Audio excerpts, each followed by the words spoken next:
Hello, I'm Jacob Haney with ISSIMO Story Agency. We're going to talk today about how to craft a compelling pitch story, whether that's inspiring investors or finding talent or attracting customers.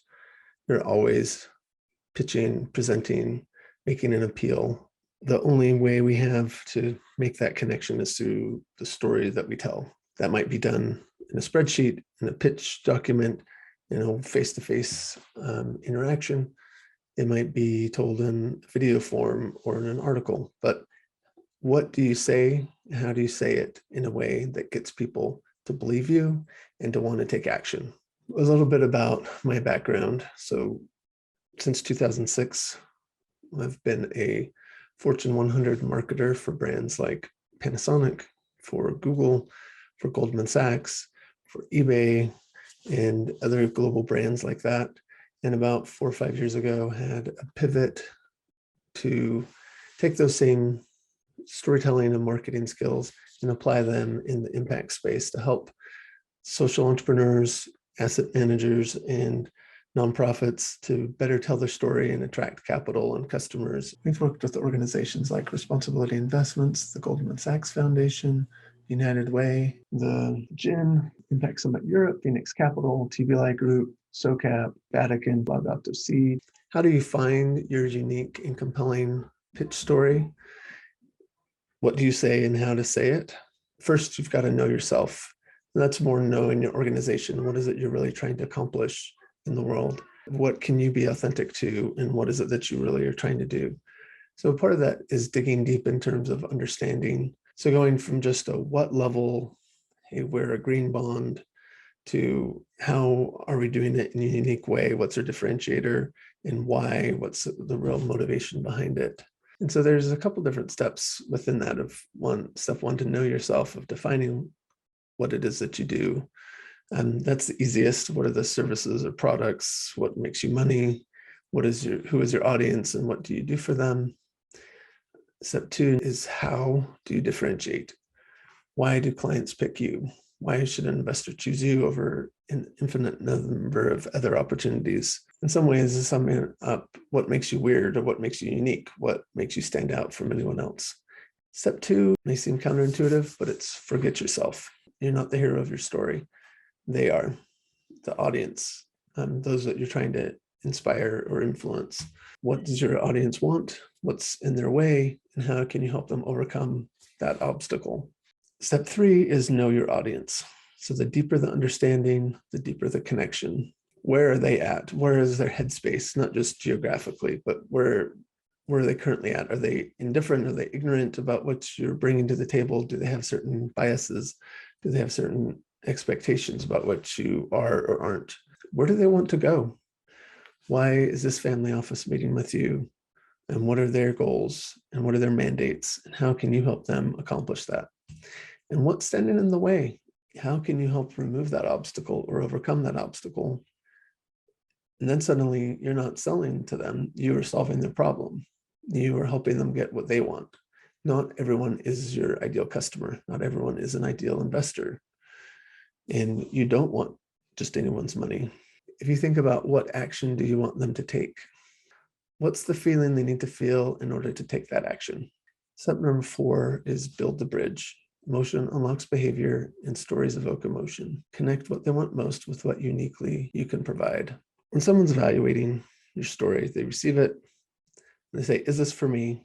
Does this help me get what I want? And the second thing is also, do I trust that you are in a position to deliver that for me? So let's look at a specific example.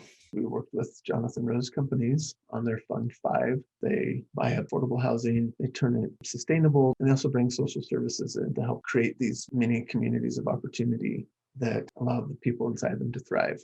They were seeking to raise $300 million, and they actually were oversubscribed and raised $525 million. Their investor base was quite diverse, from foundations and nonprofits to family offices and high net worth individuals.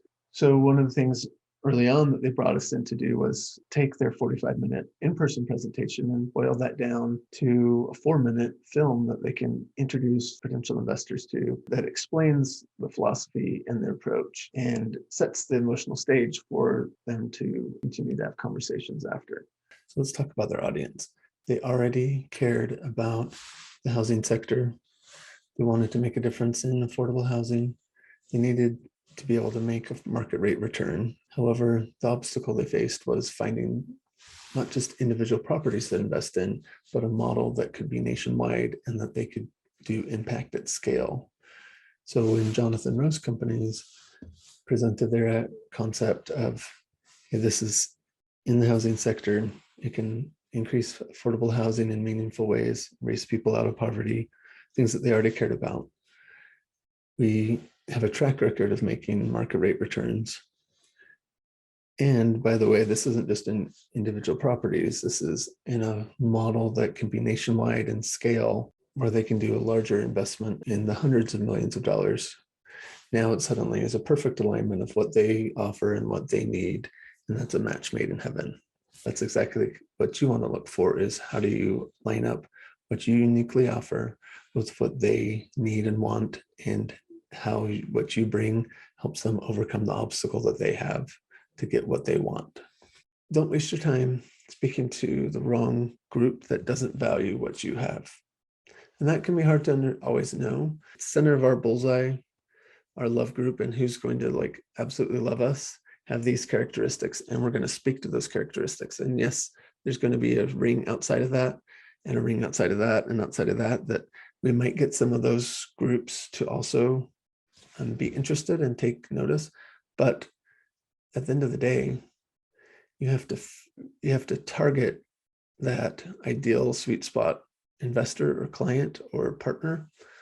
And if you try to speak to everyone, if you're not hyper relevant for someone, then you're irrelevant for everyone. So it's the more focused you are, you're actually in a stronger position both to repel the wrong people and also attract the right people. So we have a workbook to walk you through how to craft a compelling pitch story that has all of the questions and spaces to fill out your own answers. So if you'd like that, we can send that to you free. Here's my email. Just ping me and say you'd like a copy of that PDF, and we're happy to send that off to you. How do you craft a compelling pitch story? It comes from understanding yourself and what uniquely you have to offer. It comes from understanding your audience and what it is that they want and what's in their way, and how can you help them get what they want. We are on a mission to inspire more in the social impact space, to tell better stories and to drive capital flows towards them. So if we can be of service, we're offering a free story consult, no strings attached. It's, hey, we can look over your pitch deck, or how are you presenting? Who are you trying to talk to? And give some pointers. It's free half-hour consultation. You can book it right here at this link. And I'm grateful for the chance to share some of these ideas with you. Happy to be a resource. Keep up the good work. And I'm cheering you on. Go and tell a better story, connect with that audience, and use the power of storytelling to drive the good that you're trying to do in the world. Thank you.